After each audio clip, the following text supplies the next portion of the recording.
Salve, salve, sejam bem-vindos, leitores e espectadores de O Antagonista. Eu sou Felipe Moura Brasil e recebo hoje mais um convidado especial nessa série de entrevistas durante a quarentena, eu que estou em home office, e hoje recebo um dos fundadores do Partido Novo, João Amoedo, que foi candidato à presidência da República em 2018.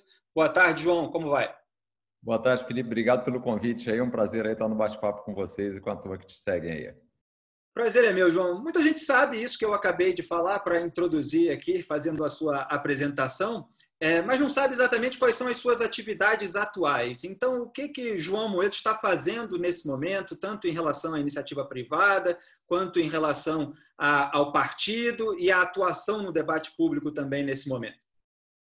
Felipe, vamos lá, algumas coisas, né?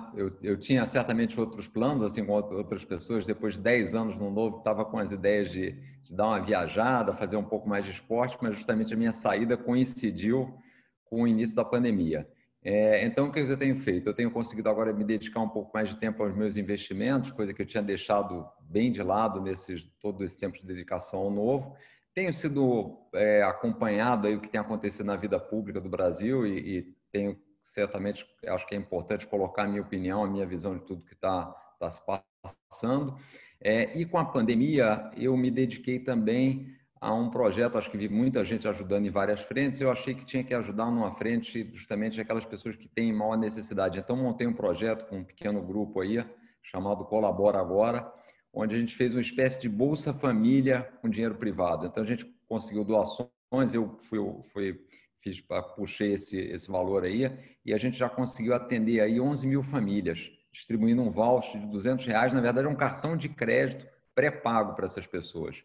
Em 8 estados do Brasil, é muito legal, a gente fez já R$200 de carga e agora estamos fazendo mais R$200. É parecido com o do governo, a diferença é que é mais simples, o sujeito tem um cartão, ele usa onde quiser e o dinheiro é privado, não é público, né?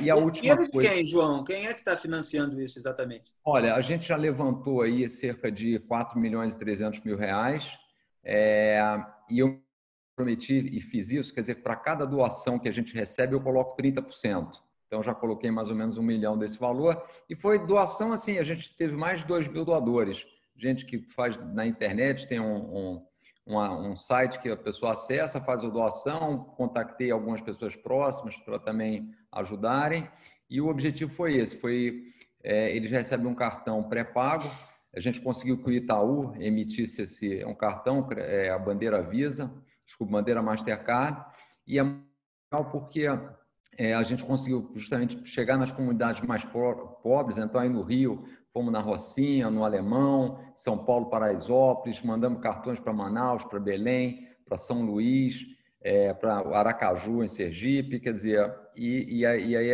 com essa lógica, né, de dar os recursos para aqueles que mais precisam e dar a liberdade à pessoa de usar o dinheiro naquilo que ele necessita. Então, o sujeito às vezes precisa comprar remédio, comprar alimento, botijão de gás que acabou, e agora a gente está fazendo uma segunda rodada aqui acreditando mais R$200.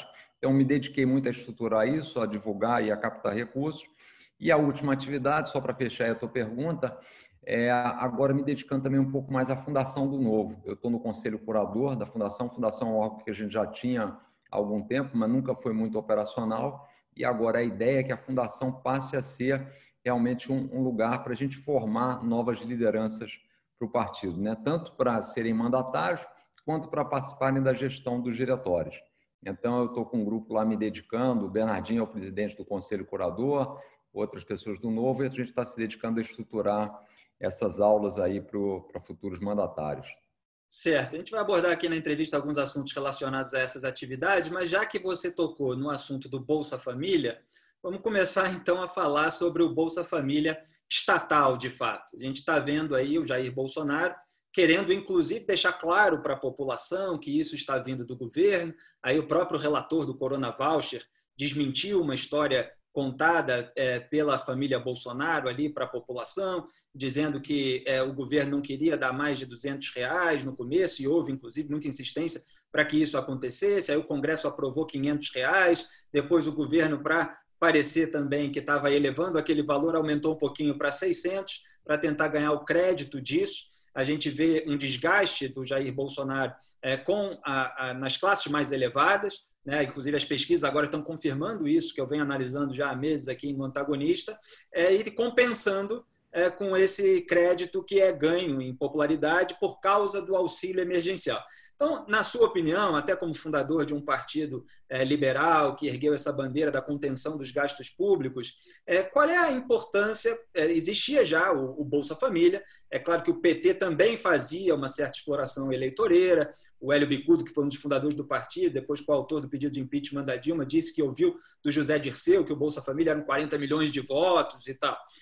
Agora o Bolsonaro está querendo transformar em Renda Brasil, quer dizer, se apossar do nome também, e certamente quer ganhar um crédito com isso, também tem uma perspectiva eleitoral. Mas estamos, de fato, durante uma pandemia, a pandemia do coronavírus, em que a população está tendo muita dificuldade econômica. Então, qual é a importância do assistencialismo, de um programa de transferência de renda nesse momento, e quais são os pontos, assim, limites para que isso se transforme numa exploração política ou numa extensão que o Estado não pode dar conta, porque esse dinheiro, afinal, vem dos pagadores de impostos, né? Qual é a sua análise desse cenário? Assim, é importante até esse último ponto seu, é relevante, né? Só para lembrar, ontem foi divulgado aí o déficit do governo no mês de maio, a gente teve um déficit de 127 bilhões de reais, que é muito maior, 30 bilhões a mais do que o que a gente teve no ano de 2019 inteirinho, né? E é interessante, eu por acaso fiz essa conta ontem, se você dividir os 127 bilhões por 210 milhões de brasileiros, significa que a gente ficou devendo a mais só no mês de maio, cada brasileiro R$600. Coincidentemente, o mesmo valor do auxílio emergencial, né, que foi para alguns brasileiros. Então, assim, como o Partido Liberal, e sempre foi a nossa defesa, é importante ter um programa assistencial como o Bolsa Família, mas é importante que esse programa tenha porta de saídas muito claras, né? E no caso agora da crise, a própria bancada do Novo foi a favor e votou pelo auxílio emergencial. É uma situação única, uma pandemia, as pessoas perdendo emprego, seus negócios, pequeno e médio, era importante ter um auxílio emergencial por um determinado período. Mas é muito preocupante isso virar uma política continuada e que sirva exatamente para efeitos eleitorais. E como é que a gente deveria evitar, na minha avaliação, esse processo, né? A primeira coisa é que ele deveria ser limitado por um prazo. Então, a gente já completou 3 meses e agora tem uma discussão para levá-lo por mais 3 meses, né? Isso eu acho que a gente tem que ter muito claro qual é o limite, inclusive qual é o limite que a gente consegue bancar. O segundo ponto, e que já ficou claro nessa primeira leva, é que teve muita gente que não precisava receber. Teve muita classe A e B recebendo, teve auxílio indevido a militares, teve filhos de políticos recebendo. Então, a gestão foi falha, precisa melhorar. E o que me preocupa mais, e aí falando já, tendo uma visão um pouco mais abrangente, era o seguinte: no meu entender, todos esses programas assistenciais, o governo deveria trabalhar e criar condições para que eles deixem de existir no médio e longo prazo, para que as pessoas possam, através de um ambiente mais propício ao empreendedorismo, através de mais liberdade econômica, através de um ambiente de segurança jurídica, a gente poder ter empresas gerando emprego, as pessoas, por educação, se capacitando e saírem desse processo. E o que a gente está vendo no governo Bolsonaro agora é o contrário. Então, a gente está vendo o seguinte: bom, vamos prorrogar o dar dinheiro, que é muito mais cômodo, muito mais fácil, mas não é sustentável. E, por outro lado, as reformas que a gente gostaria de estar vendo, como acelerar a privatização, reforma administrativa, reforma tributária, maior abertura da economia, tudo isso está sendo muito demorado, não está sendo discutido. Quer dizer, as prioridades, no meu entender, estão erradas. Quer dizer, o Bolsonaro, semana passada, estava usando a base para discutir a questão da pontuação na carteira de motorista. E a gente está deixando de lado coisas relevantes, né? Então, me preocupa um pouco essa história de achar que devemos perpetuar. O Brasil é um país pobre ainda, a gente não tem condição de bancar 50, 60 milhões de pessoas com esse tipo de auxílio por muito tempo, né? Tem 2 pontos aí que acabaram ficando indicados aí na sua resposta, que é o seguinte: você falou em privatização. Aí o presidente Bolsonaro ele se aliou ao Centrão, que é a turma que gosta justamente de ganhar uma boquinha em órgãos públicos. Quer dizer, essa turma, por essência, ela é contra privatizações, porque ela vive desse tomar lá da cá, dessa distribuição de cargos, E se as empresas forem privatizadas, não vai haver mais esses cargos por indicação política, pelo menos não na quantidade que existe hoje, né? E o Paulo Guedes, ele tinha essas bandeiras também da privatização, do liberalismo econômico. Muita gente dizia, inclusive, que o liberalismo do Paulo Guedes estava muito mais próximo das bandeiras, dos ideais do Partido Novo, do que propriamente do histórico de votos do Jair Bolsonaro como deputado federal, nos quase 30 anos dele na Câmara dos Deputados, em que ele sempre privilegiou ali os seus nichos eleitorais mesmo, os militares, os policiais, com votos, assim, decisões mais corporativistas, sem essa preocupação em retirar privilégios ou na contenção dos gastos públicos. Então, qual é a sua avaliação mesmo da equipe econômica, daquelas bandeiras de privatização e concessão? O que já foi que está bem encaminhado e o que está meio atravancado em razão dessas alianças? Quer dizer, qual é a sua visão a respeito disso? O grande problema é o seguinte: o Novo, desde o início, sempre foi muito alinhado com as pautas do Paulo Guedes, né? Especialmente essa de redução do Estado e pauta da responsabilidade fiscal. E a redução do Estado, é isso que eu acho que é importante falar, e quando a gente fala de liberalismo também, que muitas vezes aparecem as críticas, mas, e assim, eu gosto sempre de traduzir que, para mim, liberalismo, redução do Estado, significa dar mais poder ao cidadão, né? Quando a gente está pregando ter privatização, é porque a gente entende o seguinte: se a empresa for privada, vai ser o cidadão que vai decidir se ele quer investir ou não, é ele que, num ambiente de concorrência, vai dizer se o produto está funcionando ou não, através de se ele está comprando ou não aquele produto ou serviço. Então, assim, é muito mais saudável. Só que isso, na verdade, interfere, como você bem colocou, com o interesse de políticos que querem ter o poder. Na hora que a gente tira o poder do Estado e leva para as pessoas, a gente significa reduzir poder dos que lá estão. E essa turma do Centrão precisa do poder para se perpetuar no poder, né? Então, essa história toda que as empresas privadas as empresas públicas eram estratégicas, são estratégicas para eles, mas não para nós, cidadãos que pagamos a conta, né? Então, agora, voltando então à questão do Paulo Guedes, eu acho que a minha visão ele continua com essas bandeiras, mas por falta de um apoio mais firme do presidente, por conta dessas alianças, até para ele se sustentar mais no poder com o Centrão e tudo, a pauta dele vai ficando enfraquecida. E isso faz com que a velocidade de implementação fique muito lenta. Então, nós estamos lentos na implementação de um processo de um programa de privatização, a gente está lento na reforma administrativa, a reforma tributária também não caminhou. Então, assim, apesar de, e eu concordo basicamente com o que o Paulo Guedes tem proposto, mas assim, a velocidade de implementação da equipe econômica está deixando a desejar. E na minha visão, quando a gente tem uma pandemia que faz com que a gente perca renda, perca rentabilidade, as pessoas comprometam seus negócios, é mais importante ainda a gente acelerar esse processo, e o governo não está fazendo isso, né? Então, vamos ver como é que as coisas evoluem. Eu dentro desse cenário, fico reticente, quer dizer, fico mais pessimista em relação ao nosso crescimento como economia, porque a gente não está se preparando para o pós-crise, para o pós-pandemia, né? O Brasil provavelmente sairá atrás da grande maioria dos países por não estarmos fazendo o dever de casa.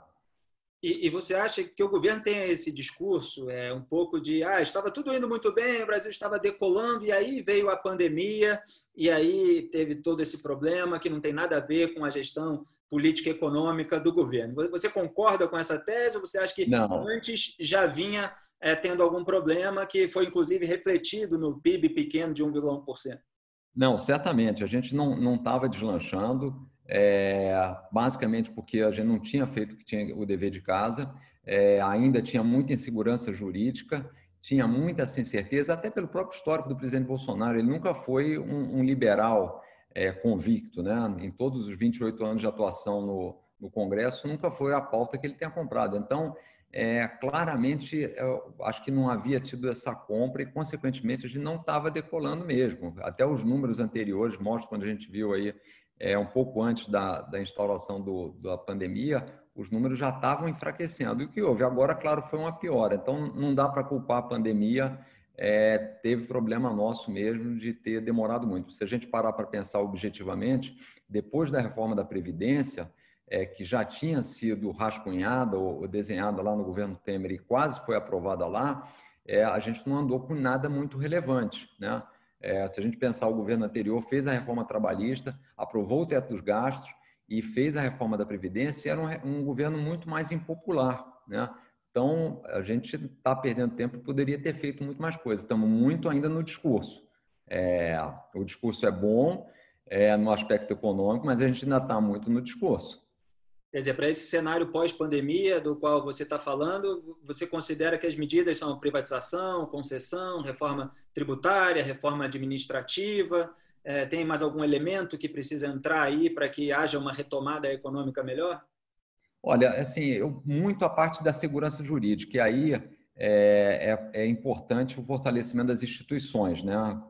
A gente entrar num cenário onde a gente começa a atacar as instituições traz insegurança jurídica. Eu acho que teve de relevante que eu colocaria nesse rol, mas essa passou agora, isso foi bom, a questão do marco do saneamento, quer dizer, a gente tem um saneamento básico aí, onde praticamente 100 milhões de brasileiros não têm esgoto, e 35 milhões não têm água tratada, né? É impressionante, até a gente teve partidos aí que se dizem tão favoráveis ao povo, os partidos de esquerda que eram contra isso, então não faz o menor sentido. Inúmeras doenças ainda decorrentes dessa falta de saneamento, então isso acho que pode trazer investimentos relevantes para o Brasil e uma melhoria na qualidade de vida de todos, né? O pessoal da esquerda estava falando que era privatização da água, né? Aliás, João, com o seu conhecimento a respeito desse assunto, como é que você explica assim, para a pessoa mais simples, que não acompanha o debate público, a importância desse marco do saneamento? O que na prática muda? O que muda é que você passa a ter regras mais claras e passa a permitir que empresas privadas possam participar também de concessões, de ter acesso a isso. Qual é um dos grandes problemas que a gente tem na área pública? A gente vê isso lá em Minas, onde o Novo tem um governador. Quer dizer, o Estado não necessariamente tem recurso para investir. Então, mesmo que ele tenha gestão, que normalmente não tem, mesmo que ele não tenha interferência política, que normalmente tem, e muitas vezes falta dinheiro para investir. Então, você precisa investir, precisa ter recursos para investir, e o governo está usando os recursos que já são escassos, deveria usar para as outras áreas essenciais. Então, acho que a principal mensagem para aquelas pessoas que hoje estão sem água e esgoto é a gente até olhar a realidade em outros países, né? Eu gosto muito de citar o exemplo do Chile. No Brasil, só para a gente ter uma ideia, a iniciativa privada responde por cerca de 4% do saneamento básico, e 96% concessão, são as empresas públicas. E a gente tem esse nível de cobertura. No Chile é o contrário, o nível de cobertura lá é 99%, né? Então, quando a iniciativa privada atua, ela tem os recursos, tem o interesse para fazer as coisas funcionarem, né? Então, esse marco regulatório abre espaço para trazermos investimentos e ter uma segurança jurídica para quem investir, ter retorno e, consequentemente, incentivo a trabalhar na área de saneamento. E um dos motivos pelos quais o saneamento não funciona como deveria funcionar também é aquele do qual a gente estava falando antes, né? O aparelhamento político do Estado. Quer dizer, você tem ali cargos por indicação política para que haja uma boquinha, para que haja uma remuneração para aquele partido. Às vezes você vê esquemas de corrupção nas estatais, como a Lava Jato descobriu bastante, e muito pouca preocupação, de fato, com a qualidade do serviço oferecido, né? E nesse caso, de suma importância. De suma importância. E a gente vê isso se repetindo em vários setores, né? Isso acontece no saneamento, acontece no Correio, acontece na Petrobras, acontece...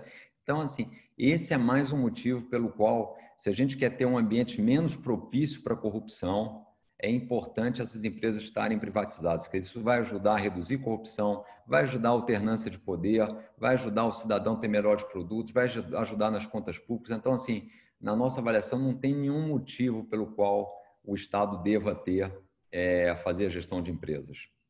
Agora, João, dando uma apimentada política aqui nessa conversa, o caso do Flávio Bolsonaro é um dos motivos pelos quais o Jair Bolsonaro se aliou tremendamente ao Centrão, e a gente vê ali que naquele bolo de investigados, réus, condenados, todos são muito solidários uns aos outros. Eu vejo que você tem defendido até a extinção do foro privilegiado. O caso da rachadinha de gabinete na Assembleia Legislativa do Estado do Rio de Janeiro é um caso de desvio de dinheiro público. Houve 2 inquéritos a partir desse caso, um é um inquérito eleitoral e outro é esse, contra o qual o Flávio Bolsonaro, a defesa dele, já apresentou 9 a 10 recursos na Justiça até conseguir agora esse foro privilegiado retroativo do Tribunal de Justiça do Rio. Ele primeiro tentou no STF dizer, olha, agora eu sou senador, então queria responder perante o STF. Aí o Marco Aurélio Mello negou e devolveu o caso à primeira instância. Ele não devolveu o caso considerando o mandato de deputado estadual, que é o anterior do Flávio Bolsonaro, que também tinha o seu foro específico. Mas, mesmo assim, a defesa do Flávio Bolsonaro foi lá no TJ pedir, então, o foro privilegiado referente ao mandato anterior dele, deputado estadual. Aí um desembargador lá, que é cheio de contradições, a gente mostrou muito isso no antagonista, deu voto de desempate para que ele conseguisse. Mas agora o MP recorreu, só para contextualizar aqui para o nosso público, ao Supremo Tribunal Federal, caiu na mão do Gilmar Mendes, e o partido Rede também apresentou um pedido lá no Supremo Tribunal Federal, que caiu com o Celso de Mello. Ambos esses pedidos são para que o caso retorne à primeira instância. Como é que você avalia esse caso, a questão do foro privilegiado, que importância isso tem? Ô, Felipe, esse caso mostra assim, a série de incoerências, no meu entender, do Flávio Bolsonaro e que acaba batendo no presidente, né? Primeira coisa que a gente sempre cobrou quando a gente falava que tinha que tirar o PT do poder, transparência, né? Então, se ele é um senador, filho do presidente da República, está sendo investigado, a primeira coisa, ao invés de fugir de todos os embates, de postergar o processo, seria dar transparência e mostrar isso, né? Então, está errado aí nessa linha. Segunda coisa, a gente é totalmente contra o foro privilegiado. Por que ser tratado diferente? Então, ele está usando também o subterfúgio que não deveria estar usando. E terceiro, mesmo utilizando o foro privilegiado, ele está indo já contra uma decisão do Supremo, que é por isso que o Ministério Público está recorrendo, porque o Supremo já disse que ele só cabe durante o exercício do mandato, que não é o caso dele. Então, assim, é tudo errado. De novo, a gente sai daquela linha que era, bom, o fundamental é o combate à corrupção, é a transparência. Agora, o mais interessante nesse processo é que eu ainda vejo alguns defensores dele dizendo assim, não, mas o fulano também faz, mas o fulano faz mais. Não interessa se alguém faz mais, se alguém faz mais ou menos, a gente tem que coibir o que está sendo feito errado, né? Afinal de contas, nós queremos, porque acho que isso é uma mensagem importante para o brasileiro e acho que para os eleitores. Quando a gente dizia queremos um país que não tem o PT, queremos tirar o PT, o que estava por trás disso? A gente, como nação, como cidadão, não aceitamos corrupção, não aceitamos alguma coisa que fira as leis. Mas aí mudou o presidente. E a gente vai relativizar isso, quer dizer, a gente vai dizer não, a gente continua com os mesmos princípios e valores. Fez coisa errada, tem que esclarecer, não interessa se o outro está fazendo, né? Então, acho que esse é um exemplo de que como, e aí sendo meio crítico, já falando, eu tenho falado sobre isso, como muitas vezes o bolsonarismo lembra muito o petismo. Quando começa a se aliar ao centrão, quando começa a dizer, não, a postergar as investigações, quando começa a colocar a culpa nos outros, criar os inimigos, a gente vai numa mesma linha de estratégia que era aquilo que a gente não queria no PT, né? Por isso, inclusive, eu tenho feito realmente uma crítica forte a atuação do presidente por conta dessas características, né? A gente saiu do PT, não era só do nome, era das práticas. Não adianta mudar o nome, mas continuar com as mesmas práticas, né? Essa alegação aí do todo mundo faz é um passo para você cair no velho discurso do rouba, mas faz, né? Você aceitar isso que é uma imoralidade atávica no debate público, na arena política brasileira, e o ideal é que se cobre que os políticos não façam isso, né? Que nós tenhamos representantes que não roubem, que não participem desses esquemas e que, se estiverem ligados de alguma forma a eles, que não tentem blindar, né, o seu entorno em relação a investigações, com interferências, com aparelhamento do Estado. Tudo isso se zela para que não aconteça. Eu sou aqui do mercado da comunicação e no mercado da comunicação está cheio de gente que tem princípios e valores quando é com um grupo político. Quando é com outro, não. Se joga tudo aquilo no lixo, né? Porque não ser acusado pela claque de algum grupo militante, de ter virado casaca e tal. Porque as pessoas só diferem assim, né? Você tem que apoiar incondicionalmente aquele grupo político ou aquela corrente ideológica, porque princípios e valores até é uma questão abstrata, né? Então, as pessoas não sabem muitas vezes até aplicar isso a situações específicas. Mas quem tem os mesmos mantém a sua coerência e rejeita aquilo que está errado, independentemente do grupo político, independentemente do governo. Agora, exato. Não, e assim, e só assim a gente constrói uma nação que seja bem-sucedida, porque senão, se a gente começa a relativizar isso, assim, o que me preocupa muito é que você aí acaba dando uma sinalização muito ruim. E se a gente quer trazer para a área pública pessoas que tenham liderança, que sejam capazes de fazer a mudança, e você não dá indicação de que você quer pessoas com esse perfil, a gente acaba não conseguindo evoluir no debate, né? Exatamente. E, João, você acabou citando aí o Romeu Zema, governador de Minas Gerais, do Partido Novo, seu partido, e foi notícia aí ultimamente essas divergências ou diferenças, pelo menos, de posicionamento. Você, claro, não está num cargo eletivo, ele está lá como governador, também tem que ter as suas relações com o governo federal, no momento também de dificuldade econômica, mas você acaba criticando o bolsonarismo como movimento e grupo político e o próprio governo de uma maneira mais forte do que ele, que às vezes está ali de acordo com o presidente em determinadas bandeiras.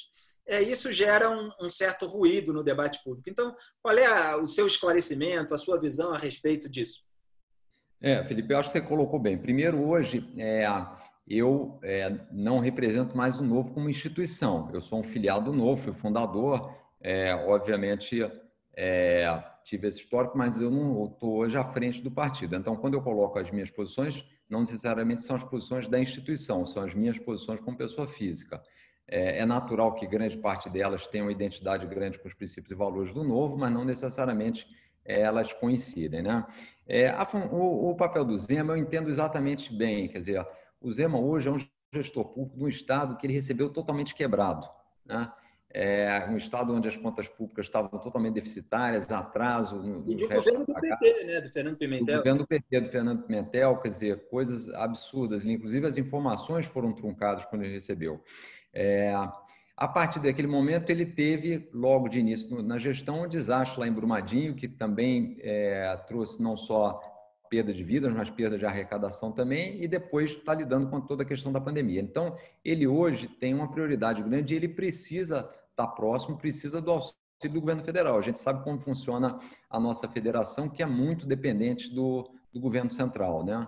Então, os estados ficam, de certa forma, reféns das decisões de Brasília. Então, é natural que ele adote uma postura mais neutra em relação ao Bolsonaro, porque ele hoje tem como prioridade resolver a vida do mineiro, né? E não ser um analista, um crítico político. Eu, por outro lado, tenho mais liberdade e estou pensando, não estou fazendo gestão de nada, estou pensando com um pouco mais no médio e longo prazo. E no médio e longo prazo, a gestão do Bolsonaro, na minha avaliação, para o Brasil é muito ruim, porque, como a gente já falou aqui, as reformas estruturais, e principalmente nessa crise, foi isso que até, vamos dizer, fez com que eu passasse a ter um posicionamento mais forte. Quer dizer, na própria crise, a postura dele como exemplo de liderança, dizendo que não era um problema, dando exposição, saindo sem máscara, quer dizer, uma série de atos fez com que, certamente, a gente tenha sacrificado vidas humanas ali, eu não tenho dúvida. Então, foi uma postura muito ruim como liderança.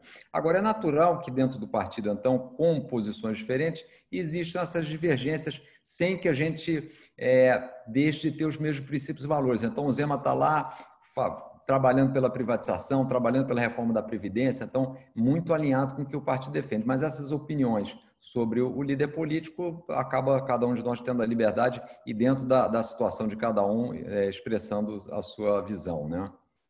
Agora, João, aprofundando isso um pouco, não para o lado do governador, mas até dos parlamentares do Partido Novo, muita gente tem sentido falta, e eu mesmo, na minha análise, nas minhas opiniões, de um pouco mais de fibra, de oposição moral à sujeira que aparece no bolsonarismo, seja na sua militância, quando aparecem esses casos, seja no próprio governo, seja na família, uma oposição mais que zele pela moralidade pública e que não venha daquela esquerda ligada ao PT ou diretamente petista ou dos seus partidos que eram chamados de linhas auxiliares. Até muitas vezes nos telejornais, a gente vê nos programas de televisão, quando eles precisam colocar alguém para criticar o governo, eles botam lá alguém da esquerda, e dessa esquerda que está com a imagem suja para a maioria da população que votou em 2018 contra ela. Então, isso acaba, muitas vezes, reforçando até o próprio bolsonarismo como um todo. Se o adversário é aquele, então, peraí, vou continuar aqui, mesmo que isso aqui esteja ruim.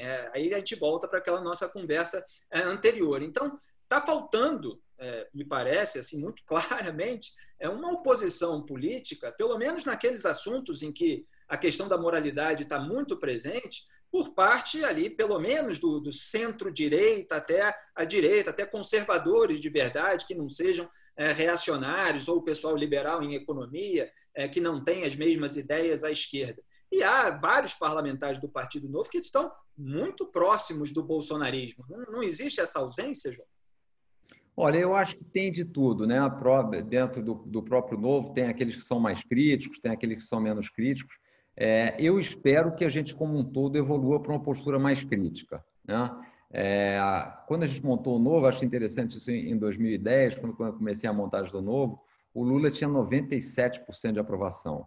Então, eu acho que nós não podemos nos motivar ou tomar nossas opiniões e posicionamentos por aquilo que está sendo que está sendo orientado nas mídias sociais, né?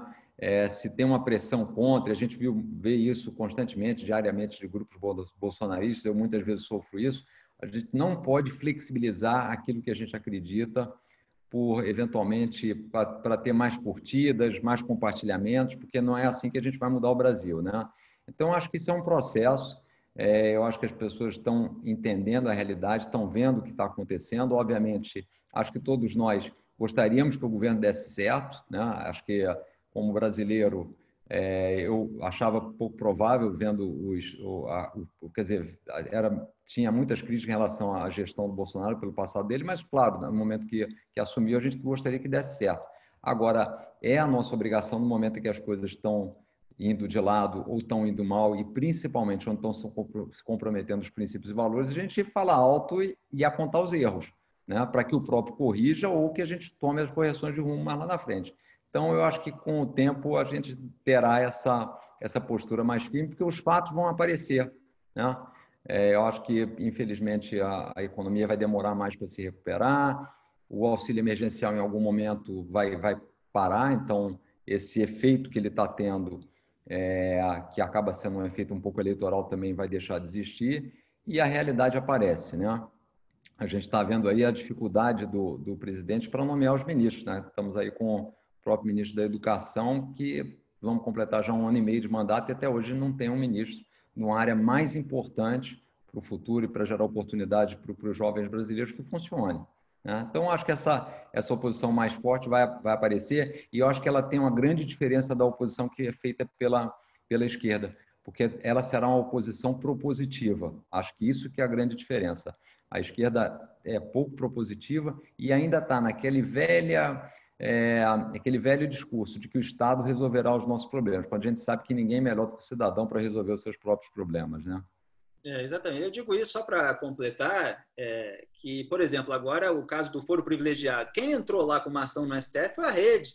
Quer dizer, um partido ali cheio de ex-petistas, ligado mais à esquerda, a Marina Silva, que mal conseguia dizer que o Lula cometeu um crime. Eu, na hora de entrevistá-la, precisei cercar de todo lado para ela dizer corrupção, porque ela não dizia na mesma frase o Lula é corrupto e tal. Tinha uma ligação ali que prejudicou todo esse pessoal, evidentemente, na campanha de 2018. O Ciro, que era contra a prisão do Lula, esses posicionamentos contra o impeachment da Dilma Rousseff.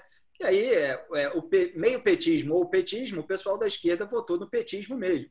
E aí você teve a outra ala. Então, a gente não vê iniciativas no campo do centro à direita contra essas questões imorais do governo, da família ou da militância bolsonarista. E não é que não haja coisas corretas em determinadas pastas. Às vezes, há até sendo bloqueadas pelo próprio presidente, né? Que é o que a gente estava falando a respeito da economia, das posturas do Paulo Guedes. Isso aconteceu também no Ministério da Justiça e Segurança Pública com o Sérgio Moro, que recomendou ali que fosse vetado, por exemplo, a criação da figura do juiz de garantias, restrições à prisão preventiva, restrição à delação premiada, transferência do COAF, tentou evitar a interferência na PF. tudo isso que o Bolsonaro não fez. Então, havia gente ali para fazer coisa boa, no entanto, toda essa circunstância política, o passado da família, etc., acabou atravancando um pouco isso também. Então, a gente tenta aqui fazer as devidas distinções. É só o meu registro de que tem muita gente que espera haver um vídeo que seja compreendido pela população inteira de alguém colocando dinheiro diretamente no bolso para poder criticar. E tem coisas que são mais difíceis, de fato. Elas exigem uma capacidade de abstração e exigem que você coloque a cara a tapa para analisar aquilo que é uma questão moral evidente. Mas se você espera só para surfar na boa, aí já é uma pessoa apegada ao poder, querendo curtida, querendo compartilhamento. Então, é essa postura que eu critico, em geral, nas pessoas que se calam diante daquilo dos casos específicos, né, que já são claros para quem acompanha minuciosamente o noticiário.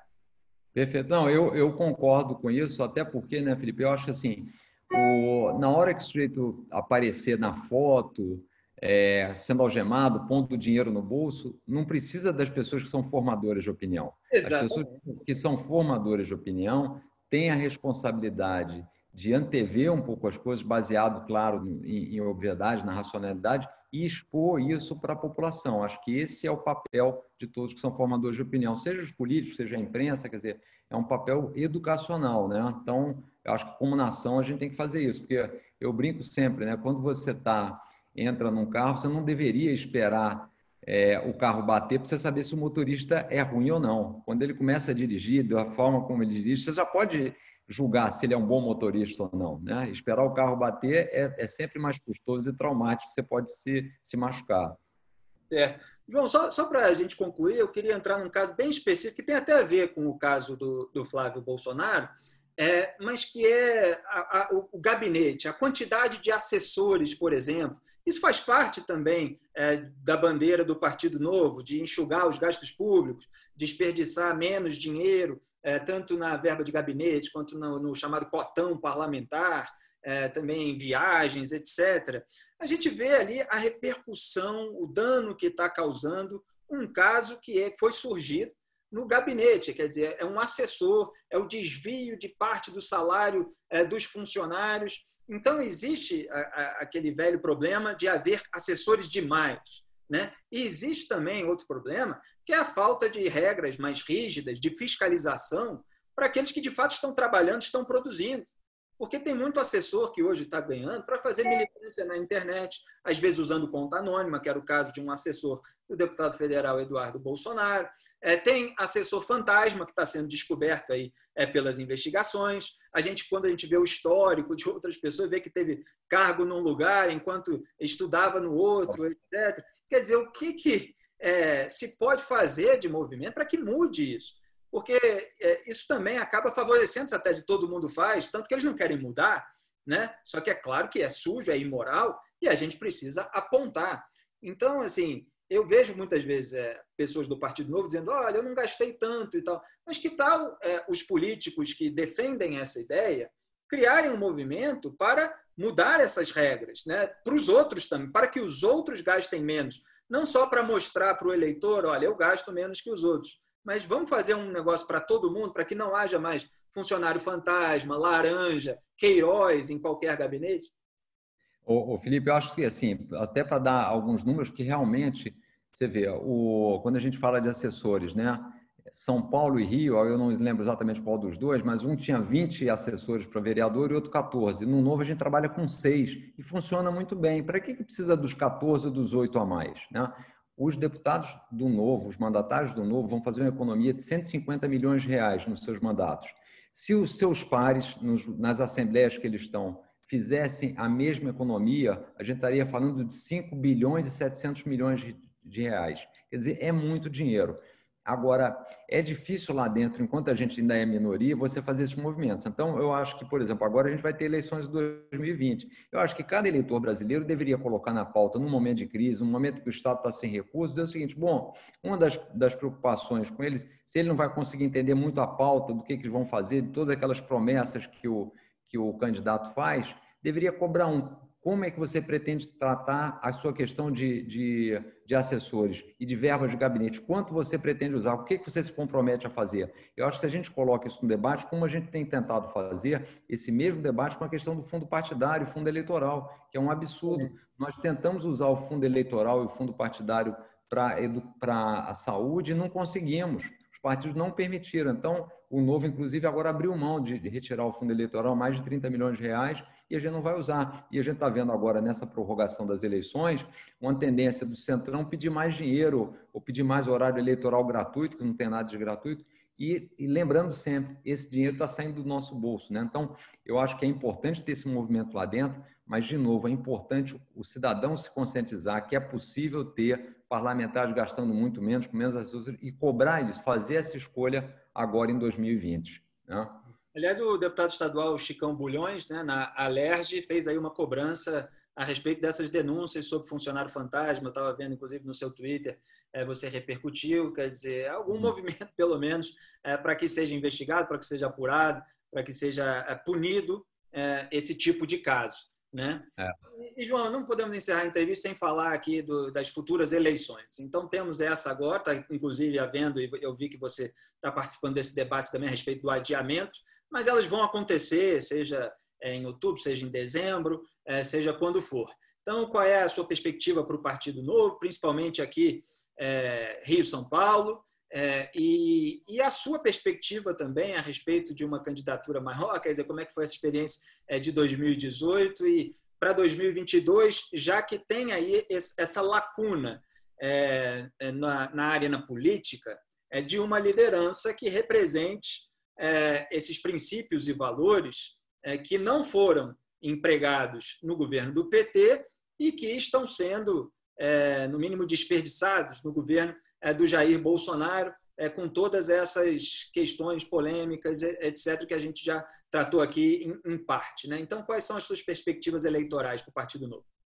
Tá certo. Bom, agora em 2020, o Novo vai lançar candidaturas a prefeito em 31 cidades e a vereador em 46, né? É sempre uma discussão e é sempre um debate, porque como partido a gente quer crescer, quer ganhar espaço, né?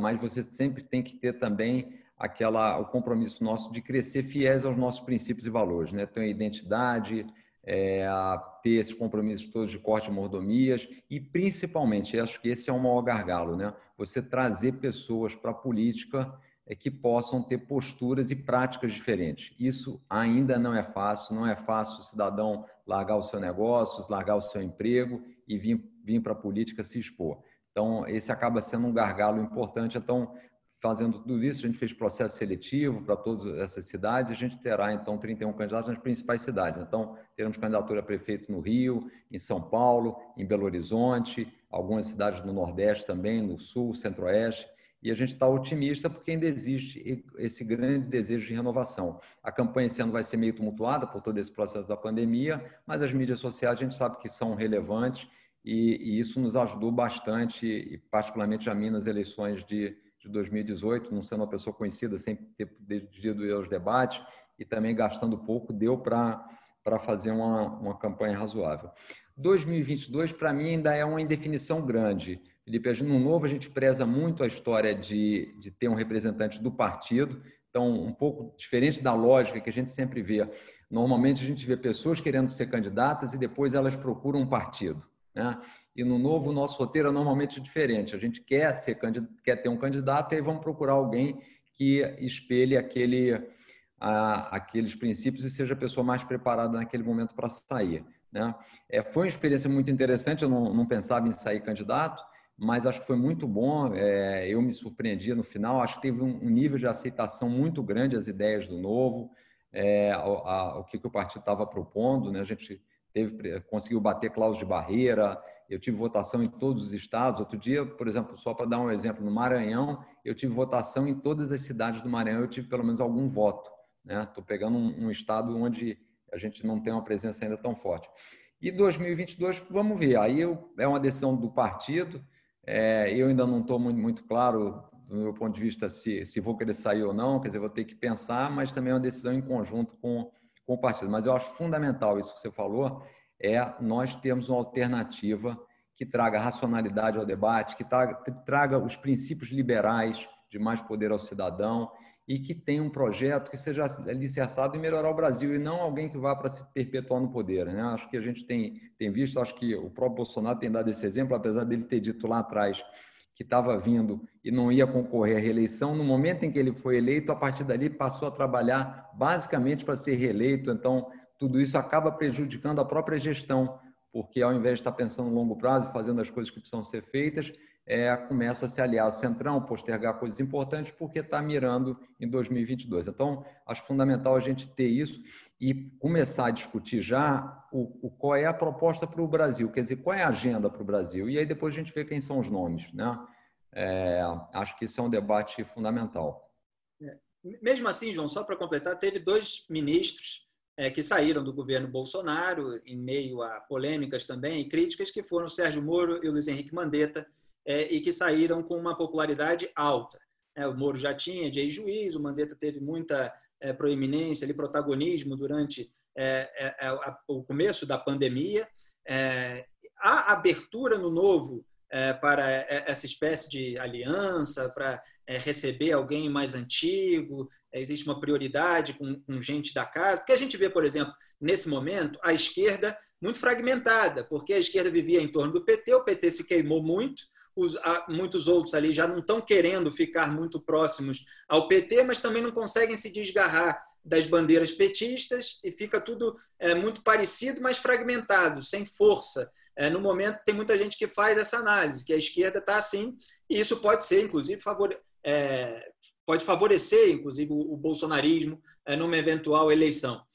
Então, se essas outras pessoas também chegarem fragmentadas, isso pode causar também uma perda de força. É claro que sempre tem aquele cálculo, mas vale a pena no primeiro turno, está cada um por si, aí no segundo turno a gente vê e tal, e tudo isso se analisa na hora. Mas há uma abertura do Novo para a formação de uma frente ampla, de algum jeito, de alguma coisa? Felipe, eu vou dar minha opinião como fundador do partido, não mais à frente da direção, né? O que a gente sempre falou no Novo foi o seguinte: não temos nada contra fazer coligações e formar um grupo, o diálogo é importante. Agora, tem algumas coisas que a gente tem que não estaria disposto a abrir mão, né? Então, primeira coisa, o fator fundamental para a gente escolher as pessoas não necessariamente a popularidade, mas assim a seriedade, a ética, a competência e o alinhamento com os princípios e valores do Novo. Passado isso, óbvio, se a pessoa tiver tudo isso, tiver popularidade, excelente. Mas assim, não pode ser a primeira regra a popularidade. E segundo, se a gente está falando que quer fazer uma política diferente, quer fazer uma política nova, eu acho que tem algumas coisas que a gente tem que ser muito inflexível. Então, por exemplo, não dá para fazer coligação, na minha visão, em partidos que usam dinheiro público para fazer campanha. Porque é o dinheiro do cidadão que não deveria estar indo para a campanha, tem que ir para as outras áreas. Então, tem coisas assim... Todos, né? Mas assim, então, o que a gente quer forçar é que haja uma mudança, porque se de fato a gente se propõe a fazer novas práticas, tem que ter essa... Porque senão a gente vai ser mais do mesmo, e aí começa um atalho, e a partir dali usou o dinheiro público, não, mas então vamos manter aquela empresa porque precisa dar cargo para aquele que nos apoiou. Então, assim... inclusive, esse tem sido o nosso desafio desde o início. Muita gente dizia, vocês não vão dar certo, não vão conseguir as fichas, não vão conseguir eleger ninguém, porque vocês não fazem isso. E a gente tem vencido paulatinamente essas etapas, fazendo o que a gente acha que é certo. Então, acho que a gente vai se consolidando com isso. E eu espero que tenham outros partidos dizendo, a gente não vai usar dinheiro público, não vai, só vai fazer coligação baseada em ideias. Obviamente, não dá para imaginar que a gente tenha com um grupo 100% de alinhamento, a gente não tem dentro do próprio partido, acabamos de falar sobre isso aqui, então não é razoável supor, mas você tem que ter 60%, 70% de alinhamento e alguns princípios essenciais você tem que estar assentado. E aí sim eu acho que dá para fazer um grupo que tem um projeto para o Brasil, né? Certo. Eu conversei com João Amoedo, um dos fundadores do Partido Novo, candidato em 2018 à presidência da República, que deixou aí meio no ar, não sabe ainda se vai se candidatar em 2022. Vamos acompanhar tudo isso aqui em oantagonista.com e no nosso canal de YouTube, youtube.com/oantagonista. João, muito obrigado por mais essa entrevista. Bom trabalho, boa sorte e fique aí com a palavra se quiser dar a sua mensagem final. Obrigado, não, Felipe, era só agradecer a vocês, agradecer a turma toda aí que está nos assistindo e boa sorte para todo mundo aí e ao antagonista também, a toda a turma de vocês aí. Um abraço a Valeu, todos. João. Um abraço. Tchau, tchau.